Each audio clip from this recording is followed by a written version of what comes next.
मी विरोधी पक्षाचा खासदार आहे, तुम्ही सांगताय विरोधी पक्षाचा खासदार त्याच्या पोटात दुखतोय, आता माझ्या पोटात कसं दुखतंय मला कळाला. परळी खाल्ली कुणी? परळीचा रस्ता खाल्ला कुणी? परळीची पाईपलाईन खाल्ली कुणी? परळीच्या नाल्या खाल्ल्या कुणी?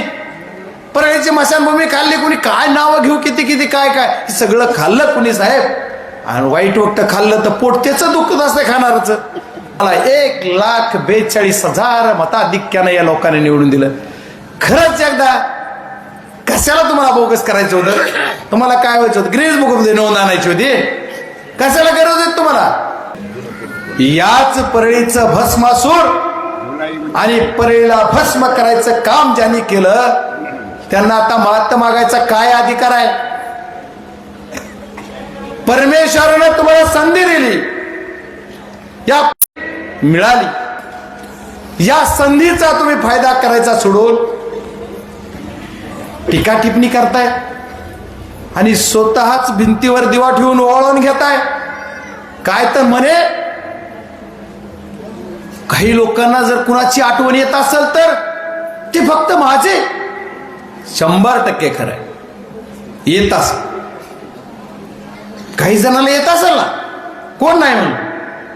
पण आमच्या परळीच्या जनतेला सब दलित आहे, मुसलमान आहे, बौद्ध आहे, सर्व समाजाचे, मराठा असो, मुस्लिम असो, मातंग असो, सर्व समाजाच्या लोकांनी तुमच्यावर एकजुटून प्रेम केलं. आणि या सामाजिक समीकरणात तुम्ही वेगळे वेगळे बोलताय, वेगळे वेगळे विषय बोलताय. तुम्ही कधीतरी सांगा त्या परळीच्या प्रश्नावर तुम्ही काय केलंय? परळीचा विकास. मी 8-10 दिवस झालं परळीच्या प्रत्येक गल्लीत जातो, प्रत्येक गल्ली बोळामध्ये जातो. किती परळीचा विकास आहे. माननीय अजितदादा पवार साहेब, तुम्ही एकेकाळ माझेही नेते होतात. आदरणीय शरदचंद्रजी पवार साहेबांच्या नेतृत्वात आपण सर्व काम करत असताना मी एकदम छोटा कार्यकर्ता होतो. जरा बघा, तुम्हाला जर वेळ मिळाला तर तुम्ही एकदा थोडं बघा या परळीमध्ये किती विकास झाला, किती 1000 कोटी रुपये या परळीत आलेत. कितीतरी 1000 कोटीचा निधी या परळीला तुम्ही पण दिला. देवेंद्र भाऊ, तुमचं जास्तच प्रेम आहे. आमच्या ताई साहेब म्हणायच्या, पंकजा ताई, नाव नाही घेतलं तर पुन्हा कोणच्या ताई व्हायचं, म्हणायच्या की आमच्या विरोधात आमच्या भावाला ताकद तुम्ही द्यायचा, असं त्या म्हणायच्या. मी नाही, मी कधी म्हणलो नाही, मला माहित नाही, पण त्या म्हणायच्या. मग एवढे ताकद द्यावं भाऊ तुम्ही देऊन या परळीचा विकास कुठं आहे? या महाराष्ट्राचं नेतृत्व करताय तुम्ही. आता 3 पक्षाचं सरकार दिलंय, एवढ्या महाराष्ट्राच्या जनतेनं तुम्हाला मॅन्डेट दिलंय. आणि एवढं असताना परळीत काय विकास? परळीच्या विकासावर बोला, परळीच्या कामावर बोला, परळीच्या जनतेच्या प्रश्न सोडले त्याच्यावर बोला. पण तुमचा विकास काय त्याच्यावर कुठेच बोलत नाही. तुम्ही कधी जनतेचा विचार केला नाही. तुम्ही म्हणता की परळीच्या जनतेला माझी सकाळी आठवण येते. वैद्यनाथ एवढ्या प्रभू, आम्ही सर्व जिल्ह्यातले जिल्हावासीय, संबंध महाराष्ट्रवासीय, देशातलं एक ज्योतिर्लिंग असणारे या परळीत आम्ही देवाला मानतो, परमेश्वरला मानतो, अल्लाला मानतो, सर्व बौद्धाला मानतो. आणि तुमचा कसं कोण मानील? आणि तुम्ही का मानताय? म्हणजे तुम्ही स्वतःला किती महान समजताय. तुम्ही एवढे खरंच माना? टीका टिप्पणी. परमेश्वराने जन्म घातल्याच्या नंतर तुम्हाला कर्तृत्व करायचं आणि सुसंस्कारानं वागायची संधी मिळते, ते तुम्ही गमावली साहेब. त्याच्यामुळे तुम्ही आता दुसरं काही बोलू शकणार नाही. अहो, जनता, एवढा जनसमुदाय कधी तुमच्या उभ्या आयुष्यात तुम्हाला या गणेश पारला बघायला मिळाला का? तुमच्या तरी, माझ्या तर जाऊ द्या. मी विरोधी पक्षाचा खासदार आहे, तुम्ही सांगताय विरोधी पक्षाचा खासदार त्याच्या पोटात दुखतोय, आता माझ्या पोटात कसं दुखतंय मला कळाला. परळी खाल्ली कुणी? परळीचा रस्ता खाल्ला कोणी? परळीची पाईपलाईन खाल्ली कोणी? परळीच्या नाल्या खाल्ल्या कोणी? परळीची मशानभूमी खाल्ली कोणी? काय नावं घेऊ, किती किती काय काय सगळं खाल्लं कोणी साहेब? आणि वाईट वक्त खाल्लं तर पोट त्याचं दुखत असतं खाणारच. मी तर शुद्ध पाणी इथलं पितोय, मला वेगळं पाणी प्याता येत नाही साहेब, सवयच नाही ना. त्याच्यामुळं माझं पिऊन मी दुखत नाही, खाऊन तर दुखायचा संबंधच नाही. त्याच्यामुळे साहेब या गोरगरीब जनतेला जबाब द्यावं, आमची हात जोडून विनंती, बाकी काहीच करू नका. आता आमच्या वाघोडे दादांनी सांगितलं, हा स्टेजवर बसले सगळे तुमचेच होते ना, माझेच साहेब. काय गेलं तुमच्या जवळ ह्याचा एकदा विचार करा ना. ह्याच्यावर तुम्ही बोलतच नाहीत. काय म्हणले?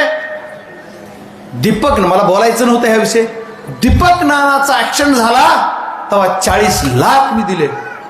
खरंच दिले साहेब तुम्ही? बरं दिले दिले तुम्ही. हे 40 लाख आले कुठून? 40 लाख निवडणूक आयोगाला सुद्धा माझी विनंती आहे आणि इन्कम टॅक्सला सुद्धा माझी विनंती आहे, ह्यांच्याकडे 40 लाख कसे आले याचा तपास करा. 40 लाख कुठून आले? आणि देवाभाऊ अजित दादा तुमच्याकडे अर्थ खात आहे, यांच्याकडे 40 लाख कसे आले याचा जरा हिशोबच करा. देवाला आहे तुम्हाला सुद्धा उत्तर याचं 40 लाख तुमच्याकडे कुठून आले ते. म्हणजे याचा अर्थ तुम्हीच तुमच्या तोंडानं सांगितलं की आम्ही भ्रष्टाचार करतो आणि ते असं काहीतरी करतो, ह्याचं उत्तर. आणि नानानं सांगितलंय तुमच्या अकाउंटून दिले असले तर दाखवा. दिले का? या परळीमध्ये औष्णिक विद्युत केंद्र, थर्मल पॉवर स्टेशन, सर्वात मोठं वीज निर्मितीचं केंद्र या परळीत होतं.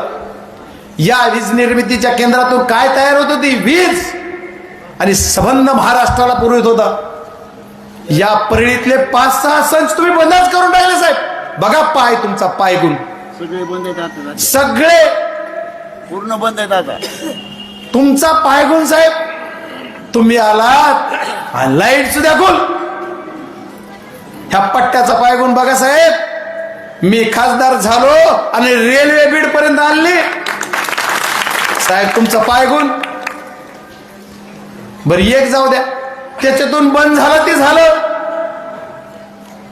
बंद होऊन दिसतं आमचा रोजगार गेला नाही, बंद होऊन आमच्या तरुणाईचं हाताचं काम गेलं नाही, तर बरंच काय काय गेलं. आमच्या मार्केटमध्ये जी उलाढाल व्हायची साहेब, ती मार्केटची उलाढाल बंद झाली. मार्केटमध्ये येणारा पैसा बंद झाला. आज वार्ड क्रमांक 1 मध्ये बघा प्रशासन, वार्ड क्रमांक 1 मध्ये थर्मल पॉवर स्टेशनला किंवा थर्मलला असणाऱ्या सर्व कर्मचाऱ्याचे मतदार यादीत नाव आहेत साहेब. मी कालची यादी बघितली, 2200 ते 2500 लोकांचं मतदान यादीत नाव दिसतंय साहेब. मी आकडे काढून आणले की आता किती हजार आहेत, यादी काढून आणली साहेब. उद्या जर तुम्ही तिथं बोगस आय कार्ड बनवून मताला येताल ना, तर बाबा हो, तुम्ही जे कुणी येणार आहेत त्यांना सुद्धा माझी परत एकदा विनंती, तुम्ही आता नादच करू नका. परवाच माजलगावच्या एका SDM ने अधिकार काढले पत्र की जो बोगस कुणी आय कार्ड बनवून येईल त्याच्यावर कारवाई झाली पाहिजे, त्याला जेलमध्ये घाला. मी इथल्या सुद्धा निवडणूक अधिकाऱ्याला पत्र उद्या देतोय या नावासहित की हे लोक इथं नाहीत, हे लोक इथं राहणार नाहीत, यांचं नाव बोगस झालं नाही पाहिजे, मतदान झालं नाही पाहिजे. त्याच्यामुळं तुम्ही कला केल्यात, पण या कलाचं उत्तर द्यावं लागेल साहेब. किती मोठ्यापणानं सांगता प्रत्येक वेळेस की मला 1,42,000 मताधिक्यानं या लोकांनी निवडून दिलं. खरंच एकदा स्वतःच्या छातीवर हात ठेवून सांगा बरं, इमानदारीची मत आहे ती मग साहेब. तुम्हाला संधी दिलती ना, अरे राजाभाऊ मला मरेपर्यंत म्हणणार आहे तिकीट दिलं नाही, तू तुझ्या पक्षानं दिलं नाही म्हणणार आहे का नाही? मग साहेब तुम्हाला संधी मिळाली ना साहेब. तुम्हाला कशाला तुम्हाला बोगस करायचं होतं? तुम्हाला काय व्हायचं होतं? ग्रीस बुक मध्ये नोंद आणायची होती, कशाला गरज होती तुम्हाला?